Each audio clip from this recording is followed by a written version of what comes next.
This is the Orioles Postcast, your instant game reaction for the Baltimore Orioles. Part of the Locked On Podcast Network, your team every day.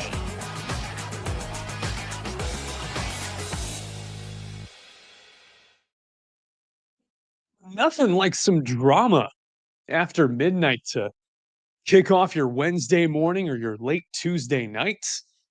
Unfortunately, we're talking about a 4-3 loss by the Baltimore Orioles at the hands of the Arizona Diamondbacks. Good morning, good night. My name is Luke Slabaugh. I'm with the Locked On Podcast Network, covering the Baltimore Orioles, the post-game shows. That's what I bring you all season long. Connor Newcomb is still here. He'll be in about 6 hours. He's here 5 days a week with the main show. I do what is called the Postcast. I want to thank you for joining me live right now on YouTube and joining me on your podcast feed wherever you get your podcasts for free. They say you learn more from a loss than a win, and there's a lot to process, especially in the last 3 frames, which took what seemed like a majority of this game's runtime. There was a lot of time spent messing around, and we're going to talk about all of that coming up here on the Locked On Podcast Network, the Orioles Postcast. Final score, Arizona 4 and Baltimore 3. Vibes were good heading into tonight after last night's win. Hope springs eternal, and we're still 11, 12 games into the young season. This was a multifaceted game with a lot of questions and a lot of things we'll be discussing for the end of this series, as Orioles now face a rubber match tomorrow and a getaway game against the Arizona Diamondbacks as they head back home for a 9-game homestand after tomorrow afternoon's game. When it comes down to the turning point of this game, it came down into the final frames. First, we're going to talk about the 8th inning and the sequence of events involving Jorge Mateo. Time to reveal where the game was won or lost. It's the turning point.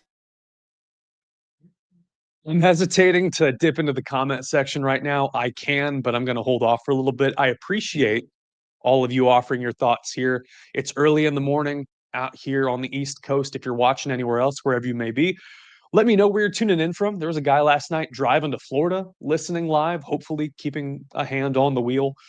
But I do interact in the comment section. I want to get to know all of you. I want to make this a happy and, back and forth with Orioles fans, creating a really supportive community. We do need some group therapy after this loss in particular. Go to the top of the 8th. It was a 4-3 ball game, 1 out. Adley Rutschman singles. He gets lifted for pinch runner Jorge Mateo. At this point, with Mateo in the early stages hitting about 100% below league average, according to OPS+, this is the ideal time for Jorge Mateo to shine. And believe it or not, he does. With Ryan Mountcastle at the plate being lifted with Ryan O'Hearn being lifted, Jorge Mateo steals second base, and on the next pitch, swipes third, his second and third steals of the young season. Mountcastle taps a comebacker to left-hander A.J. Puck on the mound for the Diamondbacks. The contact play is on with 1 out. I hesitate to think that might have been the right call, but Jorge Mateo gets hung out to dry. Gunned down 1-2-5 on the fielder's choice. Mountie goes to second base, and then Jordan Westburg strikes out on a slider in the dirt to finish the frame and pretty much kill whatever hopes the Orioles had of coming back in this game. It took a long time for this game to end, particularly because of a lengthy on-field delay in the 7th inning. Actually, a couple involving the umpire crew and specifically crew chief Laz Diaz.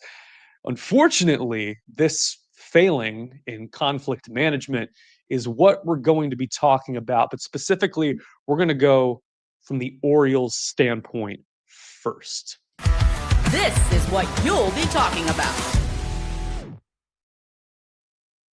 And let me know in the comment section if you think I'm completely off base on this, but I'm going to run you through the sequence of events first. Top of the 7th, Jackson Holliday, 1 out, hits a liner to left field. At this time, there were 2 runners on base. I believe bases actually might have been loaded.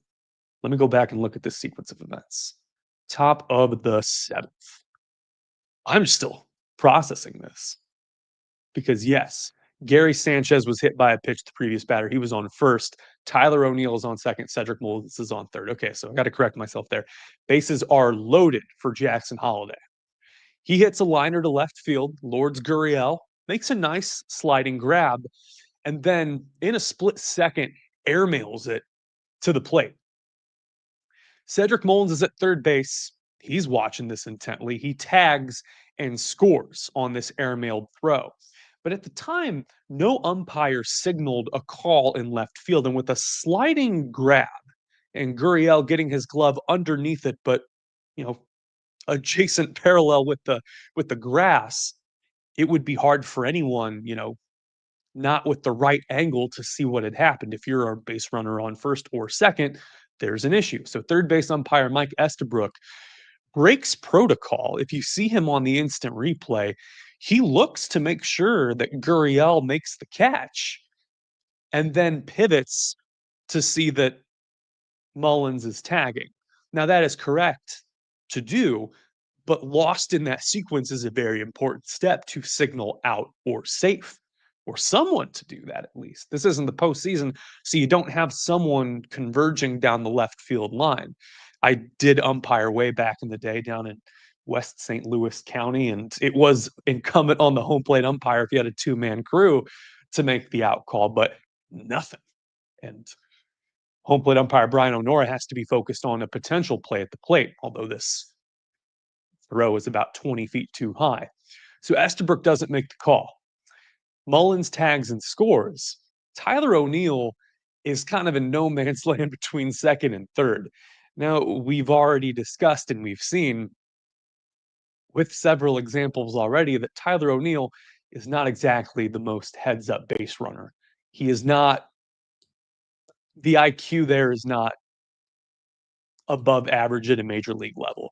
We pointed to an incident a couple of years ago in St. Louis where he was gunned down at a play at the plate that was totally avoidable, and in the Kansas City series was not aware on a play at the plate to slide and get out of the way of catcher Salvador Perez. So we've already seen an incident this season, 12 games in, where he didn't know what was going on.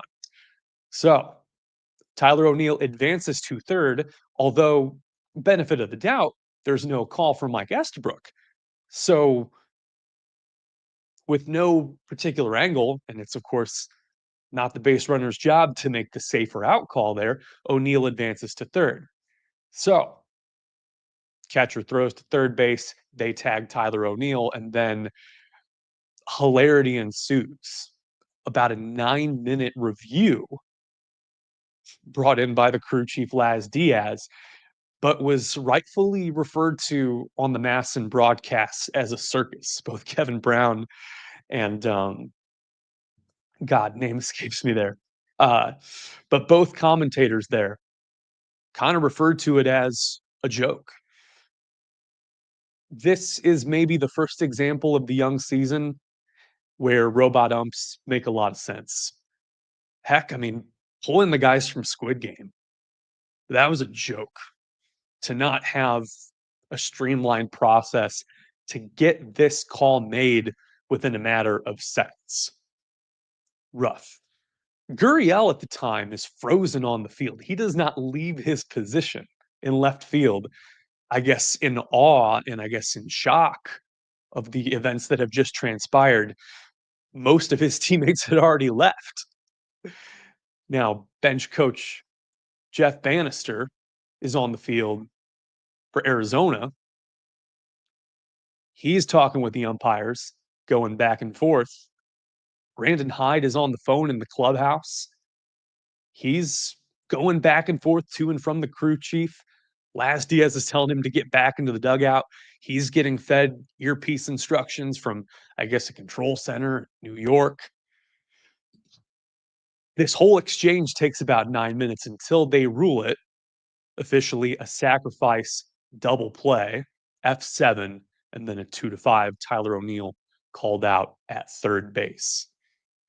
That is what we'll be talking about. I guess the failings of an MLB umpire crew there in 2025, the technology available, but also the common sense process to make a call before the rest of the play transpires. Otherwise, what we would have been talking about, and I suppose, yeah, I guess we can call it the turning point tonight, is the sequence of events that have transpired and how Charlie Morton, the right-hander, 41-year-old, lost this game in the fifth inning. Kind of let this game slip away after he was given a lead. Time to reveal where the game was won or lost. It's the turning point. And they always say that it's the common names that escape you. Having been in sports media for a long time, there's a Jeff Bannister and then there's a Drew Bannister. And I believe Drew Bannister was the head coach of the Blues to start this season. Anyone you watch hockey, got to be watching hockey. What Alex Ovechkin's been doing. Blues cap Stanley Cup, by the way. Yes, Jeff Bannister, right? We'll go back and we'll check at the break. So Charlie Morton, uninspiring start to his Baltimore Orioles tenure, added as a depth piece. In a perfect world, a bottom of the rotation starting pitcher, probably an educational 5, maybe a motivational 5. Bring up the likes of a Dean Kramer and a Cade Povich, take them under his wing and help them move on and take this Orioles team to the next step. I believe that was the plan. However, with Grayson Rodriguez out, Kyle Bradish out, the Eagles, the cavalry still yet to come in the second half of this season. Morton started the second game of the season and is trying to glue together some good starts to get this team from point A to point B and still be in contention by the time we get into the hot days of these Maryland summers. You're only as good as your weakest link, and that is what Charlie Morton has been in this rotation. We go to the bottom of the fifth, tie game, walks the leadoff man, former Kansas City Royals great Garrett Hampson, the 9-hole hitter. Then he gets Corbin Carroll with a nice curve in the dirt, strikes him out. And that was some growth early on in this game because he had left one hanging kind of in the lower outside part of the zone that Carroll hit for a solo home run. Gets ahead, with 2 outs, a ground rule double to Pavin Smith, which was kind of a sigh of relief because Hampson, with his speed, probably scores from first base if that ball doesn't hit the warning track. So you got second and third, Pavin Smith, who kind of looks like Darth Ed Sheeran. Is anyone else talking about this? Second base, Pavin Smith. Garrett Hampson, third base. And he gets ahead on Josh Naylor, former Cleveland Guardian great. 1-2 count. And just on the broadcast, you know that they even hinted at this. Mix up your speeds.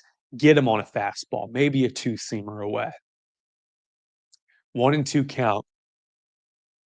Location just missed. Goes curveball. Hanging curve at 82.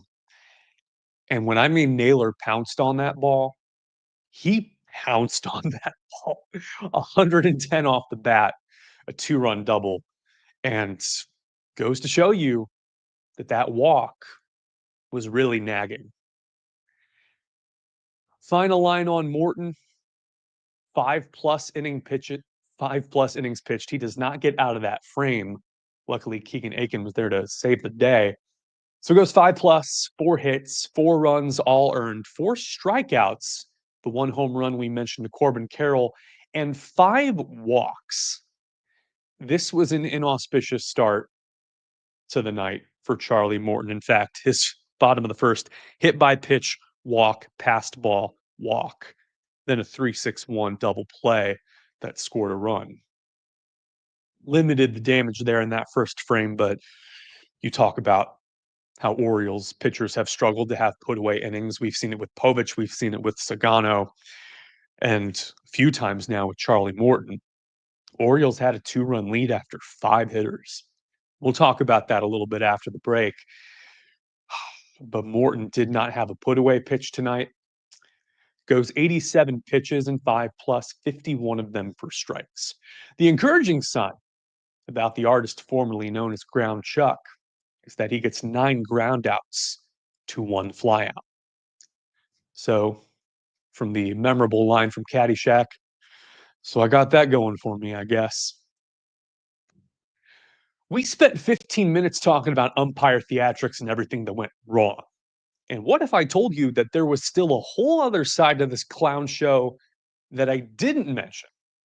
You're joining us here, late night on YouTube, midnight baseball fiesta, 12:35 local time here on the East Coast. Connor Newcomb here in 6.5 hours, less than that now. More umpire theatrics, questions about the offense, and then something that my teenage mind could never comprehend, that base runners even today in the major leagues can't comprehend: the art of bunt defense. We blocked out a lot of segments tonight. I did a lot of writing. This game changed a lot, went topsy-turvy in the 7th and the 8th. So a lot to discuss tonight. This may be a 30-minute show. Of course, you learn more from a loss than a win. They try to keep this to a tight 25. We're going overtime. And I want to say thank you for joining me here live on YouTube. Thank you for joining me on the Locked On Podcast Network. 44 comments here on the stream. And we've got one to highlight a little bit after this break.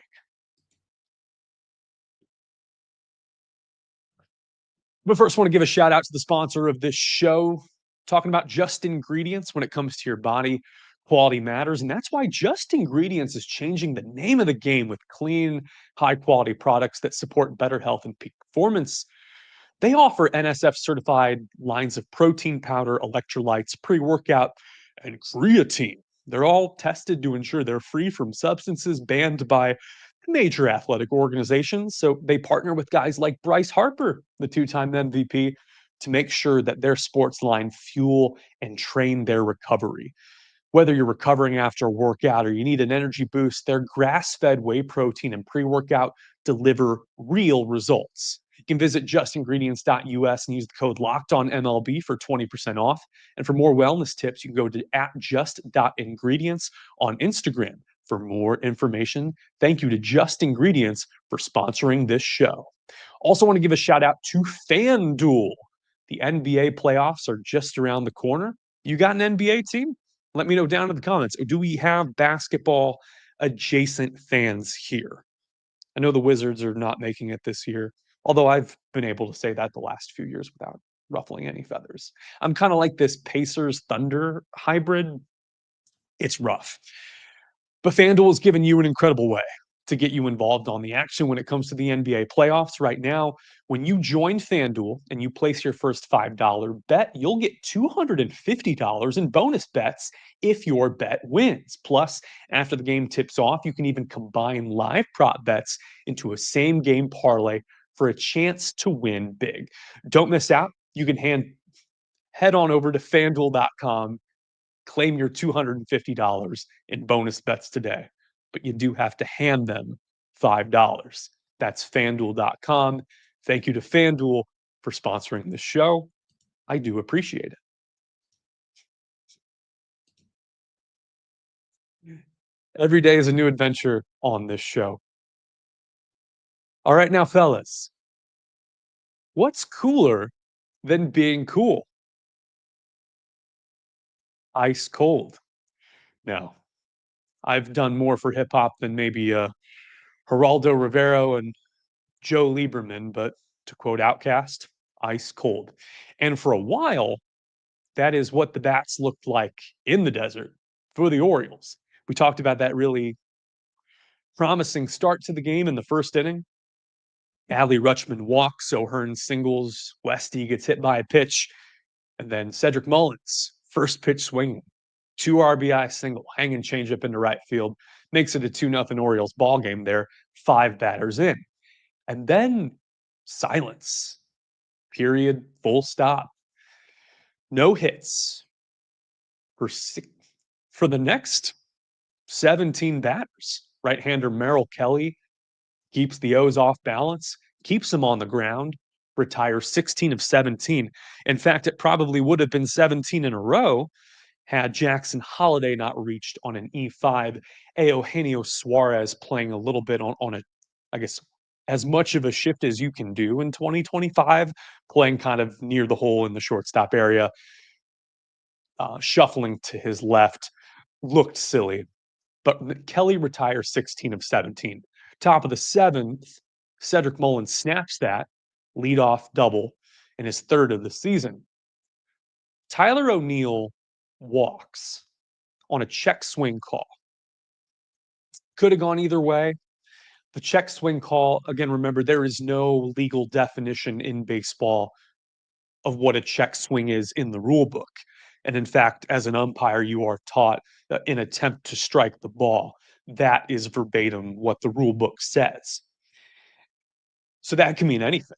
In fact, I guess those of us who were lucky to play at a higher level know that there were some umpires that watched you like a hawk and watched the movement of your wrists. And if you even so much as leaned in without breaking that, when people use the 45-degree angle or halfway across the plate, that's not an official rule, but it is common sense or common decency to give the batter that much leeway.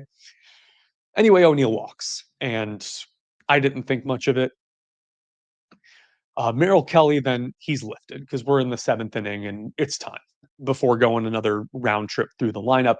So manager Torey Lovullo goes up to pull him, and there's this weird sequence where Lovullo starts John at the home plate umpire, Brian O'Nora. Laz Diaz gets involved and he starts shouting back again. Diaz is not the home plate umpire, but he is the crew chief. Kelly says something to Diaz on the way out. And as he's walking, and Lovullo's on the field at this point, exchanging the ball, getting his relievers in, Diaz tosses Kelly, which is dumb, which is not necessary. And again, like, you only see the Diamondbacks as an O's fan for a handful of games this season. So don't, wish them all the best outside of this series. Seem like good guys. Decently constructed roster. Found out tonight Shelby Miller's on that team again. Kind of funny. We'll talk about that maybe a little bit later. So they're barking back and forth. Kelly gets ejected, and then Lovullo, rightly so, gets in Diaz's face, and they start barking too. Completely unnecessary, kind of low class, but it was the start and the precedent of this ump show that continued later on into the inning. And when Jackson Holliday, by the time he was at the plate with the bases loaded and a prime RBI opportunity, by the time they couldn't make an out call or get anything right and delayed the game for 9 innings trying to make a decent out call, they had already ejected Torey Lovullo and Merrill Kelly, who had been pulled from the game. This was silly. Very silly. Otherwise, encouraging performance out of the Orioles bullpen as I join you again, thanking you. I enjoy your company here tonight. We're talking about a 4-3 loss at the hands of the Arizona Diamondbacks. Charlie Morton got pulled with runners on bottom of the sixth. Keegan Aiken kept the O's in the game after Morton had allowed a runner to reach on an E6. Gunnar Henderson booting the ball, or low throw rather, to Ryan O'Hearn.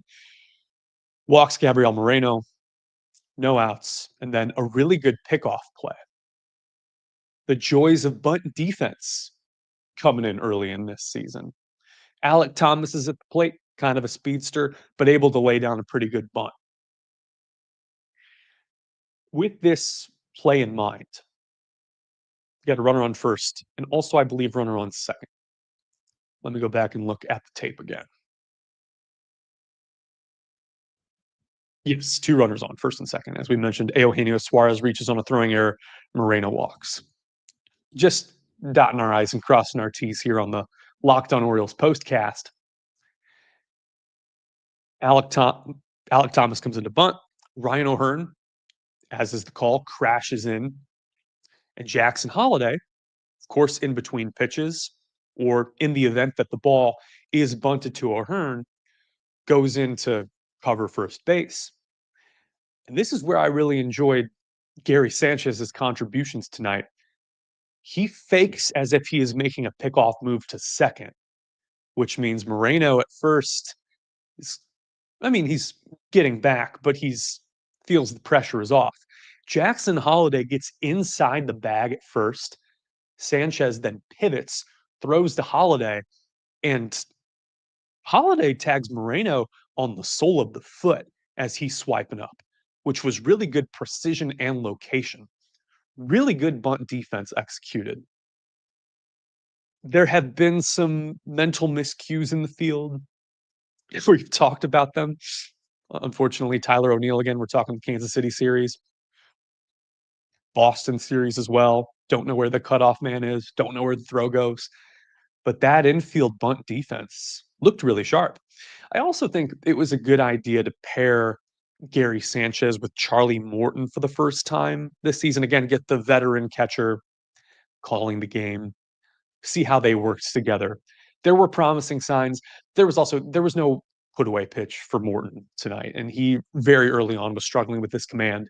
Mechanics were off, and that is all insane in the membrane. That's a mental thing.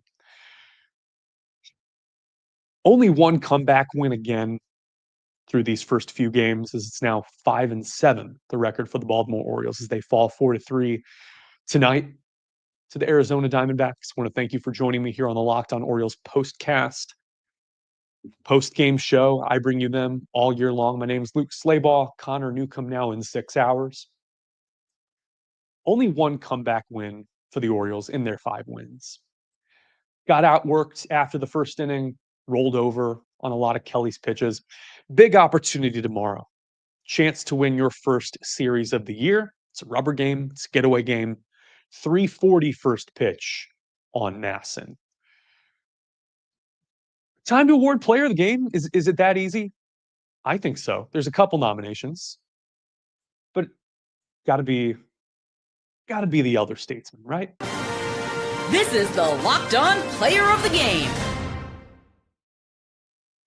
Lottie still watching in here, 27 minutes in. I appreciate you joining me live here on YouTube as we are every night or after every Orioles game. Cedric Mullins, I think that's fair to say. 2 RBI single there in the top of the first, got things going. Also had a double there in the top of the 7th. Finishes 2 for 4, 2 RBIs and a run scored. Also had a strikeout. Also want to give a shout out to Brian Baker for keeping this train rolling. Continues to be nails. Gets a double play ball in the bottom of the 7th. He has been super efficient as he has recorded 4 outs in his past 2 batters, but box score doesn't care about that come tomorrow. 6 appearances, 6 innings pitched, a 0.00 ERA for the Bake Show. Shout out to right-hander Brian Baker. As a reminder, this is an instant reaction show. The MO of this show is that I've got this rundown queued up. I've got these graphics here. And so when the final pitch is made and the final out is recorded, we hit play and we go. So I did not know that Zach Eflin told reporters, or Brandon Hyde had told reporters first, that his shoulder was hurting. There was some soreness as he was pulled after 6 innings last night in his win over the Diamondbacks. Got an MRI today, said he was feeling a little bit better, but they're still waiting for official confirmation on that. Yes, Zach Eflin is indispensable as he is the de facto top of the rotation starter right now before the cavalry comes. This show is instant reaction from the hip, so I don't watch the post-game show. This is me, this is you. We're all just reacting live, raw reaction. There is a lot of time spent farting around on the RSN post-game shows. I would know that, having worked with Bally, now FanDuel Sports Regional Network, and I mean, Masson, those first 2 blocks are there to sell ads. They do a good job at it. And so do we, though. Again, shout out to Just Ingredients and FanDuel for tonight. Connor Newcomb in 6 hours. He's going to give you a stat breakdown show. I have watched it. I have listened to it, and it is really good. You all will be watching anyway and listening anyway. But I got to give a shout out. There's some really intriguing visuals in this one. He actually cites my favorite stat, which is weighted runs created plus, which is what I like to use. If you heard any of my Heston Kjerstad rants earlier this week and the Steamer and Zips projections, like those of us that have been chilling and have loved this game for years really enjoyed the advanced analytical part of this game. But WRC plus, it's a big one. Finale is on Masson 2 tomorrow. A quick correction there. 3:40 first pitch. Right-hander Dean Kramer against right-hander Brandon Pfaadt. And again, so many good visuals that Connor has pulled up for tomorrow. In fact, I am experimenting with that as well. I do go through these comments and I will interact and reply to some of you all who have chimed in today on the stream and will after the stream gets posted. There was one last night that really made me chuckle. I get really high adrenaline after these shows, and I will stay up for hours after this, and I will be very frustrated after this one as well. Again, thank you for participating in group therapy. But there was one last night from PJ, and commented on, I guess, the lighting and the appearance of this show. Used to work with a guy named PJ not too long ago. Hopefully not this guy, but 12:26 a.m. chiming in. This guy looks like he's on Arrakis and indulging on too much spice. That is a reference to Dune and Dune Part 2, Timothy Chalamet, or the, God, who directed the 1980s one? Was it David Lynch? But the idea that the blue had popped out in my eyes, this is not by design.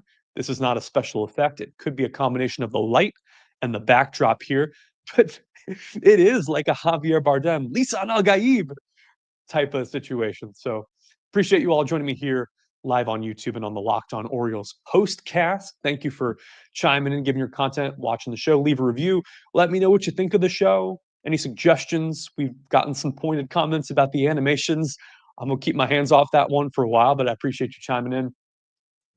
Orioles have a chance to win their first series of the year tomorrow. 3:40 pitch on Masson 2.